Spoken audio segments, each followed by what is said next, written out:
Hello everyone, welcome to my academy. इस video में प्रतियोगिता दर्पण के अर्थव्यवस्था अतिरिक्तांक 2020 का एमसीक्यूज का डिस्कशन करेंगे। ये वीडियो पार्ट नंबर 6 है और पार्ट नंबर 1 से लेके 5 तक अपलोड कर दिया गया है। अगर आपने नहीं देखा है तो नीचे डिस्क्रिप्शन बॉक्स में लिंक है, जाके वहां से देख सकते हैं। इस वीडियो को देखने के बाद अगर आप हमारे चैनल पर नए हैं तो चैनल को जरूर सब्सक्राइब कर लीजिए और बेल आइकन को जरूर प्रेस कर दीजिए ताकि सभी वीडियो का नोटिफिकेशन आपके तक पहुंच सके। तो चलिए शुरू करते हैं। पहला क्वेश्चन डिस्कशन करते हैं। रक्षा बजट 2020-21 के संदर्भ में निम्नलिखित में से कौन सा कथन सत्य है? तो इसमें आपको कथन दिया हुआ है, रक्षा के लिए कुल आवंटन 3,37,553 करोड़ का हुआ है। ये बिल्कुल सही है। रक्षा पेंशन के लिए 1,33,825 करोड़ का आवंटन हुआ है। ये बिल्कुल सही है। कुल रक्षा बजट केंद्र सरकार के कुल व्यय का 15.49% है। ये भी सही है, यानी आपका ऑप्शन नंबर सी इसका करेक्ट है। 1, 2 और 3 सभी सही है। क्वेश्चन नंबर सेकंड देखते हैं। नए उद्यमों के बढ़ावा देने के लिए शुरू की गई स्टार्टअप योजना के तहत कितने वर्षों का कारावास यानी टैक्स हॉलिडे उद्यमियों को प्रदान की जाएगी? तो 3 ईयर का उनको टैक्स कारावास यानी कि टैक्स हॉलिडे प्रोवाइड किया जाएगा 3 वर्षों के लिए। तो ऑप्शन नंबर सी इसका करेक्ट आंसर है। क्वेश्चन नंबर 3 देखते हैं। निम्नलिखित में से किस बैंक ने मुख्यतः स्टार्टअप के लिए समर्पित बैंक शाखा की स्थापना बेंगलुरु में की है? यानी आपको स्टार्टअप के लिए बैंक शाखा की स्थापना कौन से बैंक ने किया है? तो ये भारतीय स्टेट बैंक ने किया है, यानी ऑप्शन नंबर ए इसका करेक्ट आंसर होगा। क्वेश्चन नंबर 4 देखते हैं। निम्नलिखित में से किस राज्य को पूर्णतः जैविक खेती वाला राज्य घोषित किया गया है? तो ये ऑप्शन नंबर डी यानी सिक्किम को पूर्णतः जैविक खेती वाला राज्य घोषित किया गया है, यानी ऑप्शन नंबर डी इसका करेक्ट आंसर होगा। क्वेश्चन नंबर 5 देखते हैं। संघीय बजट 2020-21 के कतिपय प्रमुख घटक कौन से हैं? तो यहाँ पे घटक जो यानी कि स्टेटमेंट दिया हुआ है 3। पहला देखते हैं। महत्वाकांक्षी भारत सभी वर्गों के लिए स्वास्थ्य और शिक्षा तक पहुंच, बिल्कुल सही है। सभी के लिए आर्थिक विकास, सबका साथ सबका विकास सबका विश्वास, ये भी सही है। थर्ड है जिम्मेदार समाज, मानवीय और सहृदय अंत्योदय, आस्था का उदार। तो तीनों करेक्ट है, यानी ऑप्शन नंबर डी इसमें करेक्ट हो जाएगा, यानी 1, 2, 3 सभी। क्वेश्चन नंबर 6 देखते हैं। केंद्रीय बजट में निम्नलिखित में से किसे एक साथ लाए जाने पर विशेष बल दिया गया है? यानी अब क्वेश्चन एक बार और रीड कीजिए, ध्यान से सुनिए। केंद्रीय बजट में निम्नलिखित में से किसे एक साथ लाए जाने पर विशेष बल दिया गया है? तो ऑप्शन नंबर डी इसका उपयुक्त सभी है। तो क्या है? भ्रष्टाचार मुक्त शासन, बिल्कुल। नीति निर्देशित और सक्षम शासन, बिल्कुल सही। साफ सुथरा और मजबूत वित्तीय क्षेत्र, यानी ऑप्शन नंबर ए, बी, सी तीनों सही है, यानी ऑप्शन नंबर डी में उपयुक्त सभी है। तो यानी ऑप्शन नंबर डी इसका करेक्ट आंसर होगा। क्वेश्चन नंबर 7 देखते हैं। देश में नकदी रहित भुगतानों को बढ़ावा देने के लिए भीम नाम से एक नया ऐप लॉन्च किया गया। इस शब्द के संक्षेप में भीम में आई से क्या तात्पर्य है? तो देखिए, जो भीम ऐप है इसका भीम का फुल फॉर्म होता है भारत इंटरफेस फॉर मनी। तो यानी आई का हो गया इंटरफेस, यानी ऑप्शन नंबर डी इसका करेक्ट आंसर होगा। क्वेश्चन नंबर 9 देखते हैं। निम्नलिखित में से कौन सा कर पंचायत द्वारा लगाए गए संग्रहित किया जाता है? यानी पंचायत जो है वो कौन सा कर लगाता है? तो देखिए ऑप्शन में थोड़ा सा मिस्टेकिंग है, प्रिंटिंग में जो मेलों पर शुल्क लगता है, जो गांव में मेला लगता है तो उसी जो उस पे शुल्क लगता है मेला पे पंचायत में, उसे पंचायत कर कहते हैं। पंचायत कर उसे संग्रहित करता है, यानी पंचायत उस कर को पंचायत जो होता है वो संग्रहित करता है। यानी इसमें ऑप्शन नंबर सी था वो करेक्ट था, यानी मेला शुल्क। क्वेश्चन नंबर 10 देखते हैं। वर्ष 2020 और 21 के लिए कृषि साख प्रवाह का लक्ष्य कितना है? तो क्वेश्चन नंबर 10 का option number D 15 lakh crore ये करेक्ट आंसर होगा। नेक्स्ट क्वेश्चन देखते हैं। Question number 11। निम्नलिखित में से किस क्षेत्र में सहकारी इकाइयों ने तीव्र गति से विकास किया है? तो सहकारी इकाइयों ने तीव्र गति से विकास चीनी, यानी चीनी जो शुगर है उस क्षेत्र में तीव्र से विकास किया है। ऑप्शन नंबर ए इसका करेक्ट आंसर होगा। नेक्स्ट क्वेश्चन देखते हैं। Question number 12। वर्ष 2020-21 के केंद्रीय बजट में नीली अर्थव्यवस्था के लिए निम्नलिखित में से कौन सी घोषणा की गई है? 2024-25 तक मत्स्य निर्यात को 1 लाख करोड़ तक पहुंचाना, ये करेक्ट है। ये 2020-21 के केंद्रीय बजट में ये मतलब कि घोषणा की गई है कि 2024 और 25 तक 1 लाख करोड़ तक मत्स्य निर्यात को हम बढ़ावा करेंगे। 2022-23 और कथन नंबर 2 है 2022-23 तक मत्स्य उत्पादन 200 लाख टन के स्तर पर लाना, ये भी सही है। तीसरा नंबर है 3477 सागर मित्रों एवं 500 मत्स्य पालन कृषक संगठन द्वारा युवाओं को मत्स्य पालन क्षेत्र से जोड़ा जाएगा, ये बिल्कुल सही है। फोर्थ नंबर है शैवालों और समुद्री खरपतवारों की खेती तथा केज कल्चर को प्रोत्साहित करना, ये बिल्कुल सही है। ऑप्शन नंबर ए इसका यानी करेक्ट आंसर होगा, यानी जो ऊपर के चारों कथन है वो सही है, यानी ऑप्शन नंबर ए में देखिए 1, 2, 3 एंड 4 सभी कथन सत्य है, तो ऑप्शन नंबर ए इसका करेक्ट आंसर होगा। नेक्स्ट क्वेश्चन देखते हैं, क्वेश्चन नंबर 13। केरल राज्य के बाहर पहला पूर्ण साक्षर जिला था, यानी कौन सा जिला केरल राज्य के बाहर पूर्ण साक्षर जिला था? तो ये देखिए वर्धमान जो जिला है पश्चिम बंगाल का, वो ऐसे जिला है देश का जो केरल राज्य के बाहर पूर्ण साक्षर जिला है। क्वेश्चन नंबर 15 देखते हैं, अंतर्राष्ट्रीय मुद्रा कोष IMF का मुख्यालय कहाँ है? तो IMF का मुख्यालय वाशिंगटन DC में है। वर्ल्ड बैंक का भी मुख्यालय वाशिंगटन DC में है, और वर्ल्ड बैंक का ही IMF जो है, वर्ल्ड बैंक जो है IMF का पेरेंट ऑर्गेनाइजेशन है, यानी ऑप्शन नंबर बी इसका करेक्ट आंसर हो जाएगा। नेक्स्ट क्वेश्चन देखते हैं, क्वेश्चन नंबर 16। अंतर्राष्ट्रीय मुद्रा कोष की मुद्रा SDR क्या है? ये बुक कीपिंग एंट्री होती है एक तरह की, यानी ऑप्शन नंबर डी इसका करेक्ट आंसर होगा। नेक्स्ट क्वेश्चन देखते हैं, इंद्रावती जल विद्युत परियोजना किस राज्य की बहुउद्देशीय परियोजना है? तो ये उड़ीसा का इंद्रावती जल विद्युत परियोजना जो है उड़ीसा का बहुउद्देशीय परियोजना है, यानी ऑप्शन नंबर सी इसका करेक्ट आंसर होगा। नेक्स्ट क्वेश्चन देखते हैं, क्वेश्चन नंबर 18। ड्रिप सूचकांक को निम्नलिखित में से किसे मापने हेतु प्रयोग किया जाता है? तो देखिए किसी क्षेत्र विशेष में कम वर्षा का प्रभाव को मापने के लिए हम ड्रिप सूचकांक का मापन का प्रयोग करते हैं, यानी ऑप्शन नंबर ए इसका करेक्ट आंसर होगा। क्वेश्चन नंबर 19 देखते हैं, भारत सरकार ने निम्न में से किसकी अध्यक्षता में एक समिति का गठन नवंबर 2016 में किया था, जिसे कृषि क्षेत्र की आय को दुगुना करने के सुझाव देना था? तो ये समिति थी, इसके अध्यक्ष थे अशोक दलवाई, यानी ऑप्शन नंबर ए इसका करेक्ट आंसर होगा। नेक्स्ट क्वेश्चन देखते हैं, क्वेश्चन नंबर 20। एक उत्पाद एक जिला नीति निम्नलिखित में से किस पर लक्षित है? तो ऑप्शन नंबर ए बागवानी क्षेत्र में विपणन तथा निर्यात को बेहतर बनाना, इस पे ये लक्षित है, यानी ऑप्शन नंबर ए इसका करेक्ट आंसर होगा। क्वेश्चन नंबर 21 देखते हैं, निम्नलिखित में से कौन मुद्रास्फीति से लाभान्वित होता है? यानी मुद्रास्फीति होती है, यानी इन्फ्लेशन बढ़ जाता है तो आपको ऋणी जो होते हैं उनको फायदा होता है, यानी ऑप्शन नंबर सी इसका करेक्ट आंसर होगा। क्वेश्चन नंबर 22 देखते हैं, भारत के कुल निर्यातों में लघु उद्योग का योगदान कितना है? तो देखिए भारत के कुल निर्यात में लघु उद्योग का 1/3 यानी 1/3 योगदान है, यानी ऑप्शन नंबर ए इसका करेक्ट आंसर होगा। क्वेश्चन नंबर 23 देखते हैं, छोटे उद्यमियों को बढ़ावा देने के लिए शिशु तरुण व किशोर नाम से ऋण योजना निम्नलिखित में से किसकी है? तो ये मुद्रा का है, यानी ऑप्शन नंबर डी इसका करेक्ट आंसर होगा। क्वेश्चन नंबर 24 देखते हैं, राजकोषीय दायित्व व बजट प्रबंधन के संबंध में सुझाव देने के लिए एक महत्वपूर्ण समिति का गठन सरकार ने मई 2016 में किया, निम्नलिखित में से इसे किस समिति का अध्यक्ष बनाया गया है? तो इस समिति का अध्यक्ष NK सिंह को बनाया गया है, यानी ऑप्शन नंबर ए इसका करेक्ट आंसर होगा।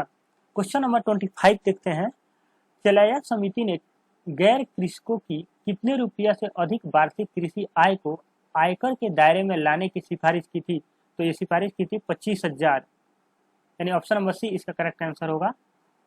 उसके नेक्स्ट क्वेश्चन देखते हैं, निम्नलिखित में से कौन केंद्र सरकार द्वारा गठित कर प्रशासन सुधार आयोग टैक्स एडमिनिस्ट्रेशन रिफॉर्म कमीशन का अध्यक्ष है?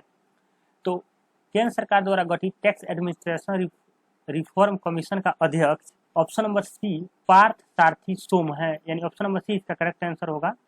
क्वेश्चन नंबर 27 देखते हैं, निम्नलिखित में से कौन सा इरिडा का पूर्ण शब्द विस्तार है? तो देखिए insurance regulatory and development authority of India, यानी ऑप्शन नंबर ए इसका करेक्ट आंसर होगा। नेक्स्ट क्वेश्चन देखते हैं, क्वेश्चन नंबर 28। कृषि क्षेत्र को बढ़ावा देने के लिए केंद्रीय बजट 2020-21 में निम्नलिखित में से किसकी घोषणा की गई है? तो जैविक, प्राकृतिक एवं एकीकृत खेती को बढ़ावा देना, बिल्कुल सही है। जैविक खेती पोर्टल के माध्यम से जैविक उत्पादकों के ऑनलाइन राष्ट्रीय बाजार को मजबूत बनाना, ये बिल्कुल सही है। ऑप्शन नंबर बी भी यानी कि कथन दूसरा भी सत्य है। थर्ड ऑप्शन कह रहा है जीरो बजट खेती को बढ़ावा देना, बिल्कुल सही है। फोर्थ है गैर फसल मौसम में बहुस्तरीय फसल, मधुमक्खी पालन, सौर पंपों तथा सौर ऊर्जा उत्पादन को बढ़ावा देना, ये भी सही है। यानी कि चारों कथन सही है, यानी ऑप्शन नंबर डी में 1, 2, 3 एंड 4 सभी है, तो ऑप्शन नंबर डी इसका करेक्ट आंसर होगा। क्वेश्चन नंबर 29 देखते हैं। वाणिज्य मंत्रालय के अद्यतन आंकड़ों के अनुसार भारत के वस्तुगत निर्यातों में डॉलर मूल्य में लगभग कितने प्रतिशत की वृद्धि 2019-20 में अप्रैल से दिसंबर में प्राप्त की गई? तो 1.96% की वृद्धि दर्ज की गई है, यानी ऑप्शन नंबर सी इसका करेक्ट आंसर होगा। क्वेश्चन नंबर 30 देखते हैं। भारत में पहला ऋण वसूली न्यायाधिकरण यानी डेब्ट रिकवरी ट्रिब्यूनल किस शहर में स्थापित किया गया था? तो ऑप्शन नंबर बी यानी कोलकाता में पहला ऋण वसूली न्यायाधिकरण यानी डेब्ट रिकवरी ट्रिब्यूनल का गठन किया गया था। क्वेश्चन नंबर 31 देखते हैं। खुले बाजार की क्रिया यानी ओपन मार्केट ऑपरेशन निम्नलिखित में से किस नीति का अंग है? तो ये साख नीति का अंग है, यानी ऑप्शन नंबर सी इसका करेक्ट आंसर होगा। 32 नंबर क्वेश्चन देखते हैं। निम्नलिखित में से कौन सा एक राजकोषीय नीति का उपकरण नहीं है? तो ब्याज दर जो होता है वो राजकोषीय नीति का उपकरण नहीं होता है, यानी ऑप्शन नंबर सी इसका करेक्ट आंसर होगा। क्वेश्चन नंबर 33 देखते हैं। बाजार भारत में विद्युत उत्पादन में सर्वाधिक अंश किसका है? तो बाजार भारत में विद्युत उत्पादन में सर्वाधिक अंश ताप विद्युत का है, यानी ऑप्शन नंबर ए इसका करेक्ट आंसर होगा। नेक्स्ट क्वेश्चन देखते हैं। Question number 34।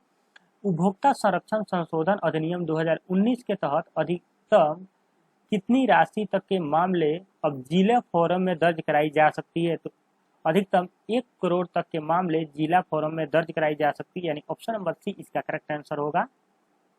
क्वेश्चन नंबर 35 देखते हैं। 2020-21 के अंतरिम बजट केंद्रीय बजट में मनरेगा के लिए कितनी धनराशि आवंटित की गई है?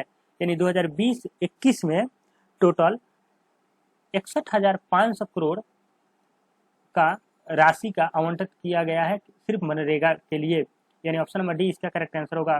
क्वेश्चन नंबर 36 देखते हैं। भारत में उपभोक्ता मूल्य सूचकांक का आधार वर्ष क्या है?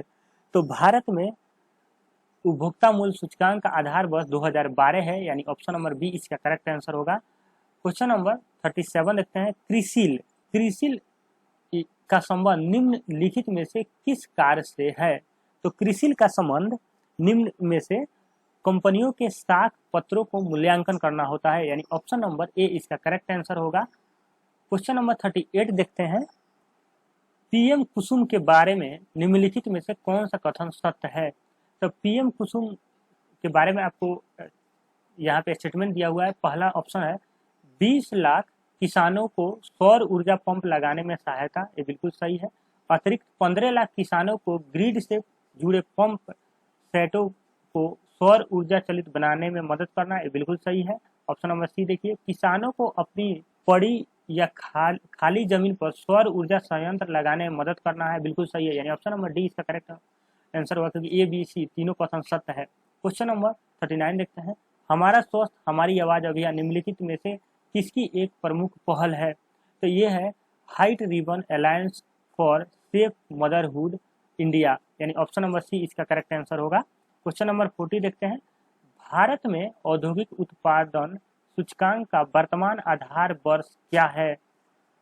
तो भारत में औद्योगिक उत्पादन सूचकांक का आधार वर्ष 2011 से 2012 है, यानी ऑप्शन नंबर 11-12 है, यानी ऑप्शन नंबर ए इसका करेक्ट आंसर होगा। क्वेश्चन नंबर 41 देखते हैं। केंद्र सरकार ने औद्योगिक श्रमिकों के लिए बोनस की पात्रता हेतु वेतन की अधिकतम सीमा को 10,000 प्रति माह से बढ़ाकर कितना करने का निर्णय अक्टूबर 2015 में किया है? तो ये 21,000 रुपया बढ़ाकर करने का निर्णय लिया था, यानी ऑप्शन नंबर डी इसका करेक्ट आंसर होगा। क्वेश्चन नंबर 42 देखते हैं। केंद्रीय बजट 2020-21 में घोषित ग्राम भंडारण योजना के बारे में निम्नलिखित में से कौन सा कथन सत्य है? तो ऑप्शन नंबर ए देखते हैं। किसानों के लिए स्वयं सहायता समूहों द्वारा संचालित भंडारण व्यवस्था, ये बिल्कुल सही है। महिलाओं के स्वयं सहायता समूहों को लिए को फिर से धन लक्ष्मी का स्थान पाने में मदद करना, बिल्कुल सही है। नेगोशिएबल वेयर हाउसिंग रसीद पर किया जाने वाला वित्तीय पोषण ई राष्ट्रीय कृषि बाजार के साथ एकीकृत किया जाना, ये बिल्कुल सही है। 4 नंबर है विकास खंड स्तर तथा तालुका स्तर पर सूक्ष्म भंडार गृह बनाने के लिए, ये जो 4 कथन है ये चारों सही है, यानी ऑप्शन नंबर डी इसका करेक्ट आंसर हो जाएगा। 1, 2, 3 एंड 4 सभी। क्वेश्चन नंबर 43 देखते हैं। योजना आयोग के स्थान पर नीति आयोग जनवरी 2015 में अस्तित्व में आया। नीति आयोग का पदेन अध्यक्ष किसे बनाया गया है? तो देखिए नीति आयोग का पदेन अध्यक्ष प्राइम मिनिस्टर यानी प्रधानमंत्री होता है, लेकिन उपाध्यक्ष राजीव कुमार है और सीईओ अमिताभ कांत हैं। क्वेश्चन नंबर 44 देखते हैं। भारत के किस राज्य में क्षेत्रीय ग्रामीण बैंक अभी स्थापित नहीं किए गए हैं? तो ऑप्शन के अकॉर्डिंग सिक्किम और गोवा जो है, ऑप्शन नंबर ए, यहाँ पे कोई ग्रामीण बैंक नहीं है, यानी ऑप्शन नंबर ए इसका करेक्ट आंसर होगा। क्वेश्चन नंबर 45 देखते हैं। उपभोक्ता संरक्षण अधिनियम 2019 के अद्यतन प्रावधानों के अंतर्गत राज्य स्तरीय आयोग निम्न में से किस संवर्ग के बाद दायर किए जा सकते हैं? तो ऑप्शन नंबर बी 1 करोड़ से अधिक किंतु 10 करोड़ तक ये दायर किए जा सकते हैं, यानी ऑप्शन नंबर बी इसका करेक्ट आंसर होगा। क्वेश्चन नंबर 46 देखते हैं। केलकर समिति की सिफारिश को ध्यान में रखते हुए कब से कोई नया क्षेत्रीय ग्रामीण बैंक स्थापित नहीं किए गया है? तो अप्रैल 1987। केलकर समिति की सिफारिश को ध्यान में रखते हुए अप्रैल 1987 से कोई भी नया क्षेत्रीय ग्रामीण बैंक का स्थापना नहीं किया गया है, यानी ऑप्शन नंबर ए इसका करेक्ट आंसर होगा। नेक्स्ट क्वेश्चन देखते हैं। Question number 47। भारतीय औद्योगिक पुनर्निर्माण बैंक IRBI की स्थापना किस वर्ष की गई थी? तो ये 1985 ईस्वी में की गई थी, यानी ऑप्शन नंबर बी इसका करेक्ट आंसर होगा। क्वेश्चन नंबर 48 देखते हैं। जनवरी 2019 में नीति आयोग के उपाध्यक्ष कौन थे? तो पता है नीति आयोग के अध्यक्ष जो होते हैं वो आपके प्राइम मिनिस्टर होते हैं, लेकिन उपाध्यक्ष अभी राजीव कुमार हैं और सीईओ अमिताभ कांत हैं। क्वेश्चन नंबर 49 देखते हैं। भारतीय लघु उद्योग विकास बैंक यानी सिडबी का मुख्यालय कहाँ है? तो सिडबी का मुख्यालय आपका लखनऊ में है, यानी ऑप्शन नंबर डी इसका करेक्ट आंसर होगा। और सिडबी को कहते हैं small industries development bank of India, और इसका चेयरपर्सन या मैनेजिंग डायरेक्टर अभी है मोहम्मद मुस्ताफा। क्वेश्चन नंबर 50 देखते हैं। भारतीय जीवन बीमा निगम की स्थापना किस वर्ष की गई थी? तो 1956 में की गई थी। भारतीय जीवन बीमा निगम लिमिटेड की स्थापना यानी LIC की स्थापना 1956 में की गई थी। तो ये था टोटल आपके 50 MCQs पार्ट नंबर 6 में। तो अगर आपको अच्छा लगता है तो चैनल को जरूर सब्सक्राइब कीजिए, वीडियो को लाइक कर दीजिए, ताकि पार्ट नंबर 7 और उसके नेक्स्ट जो भी पार्ट आए उसका नोटिफिकेशन आपके तक पहुंच सके। और आप टेलीग्राम चैनल को जरूर ज्वाइन कर लीजिए, नीचे डिस्क्रिप्शन बॉक्स में लिंक है, ताकि आपको सभी वीडियो का नोटिफिकेशन टेलीग्राम चैनल के थ्रू भी मिल जाए। तो वीडियो देखने के लिए बहुत बहुत धन्यवाद। मिलते हैं नेक्स्ट वीडियो में।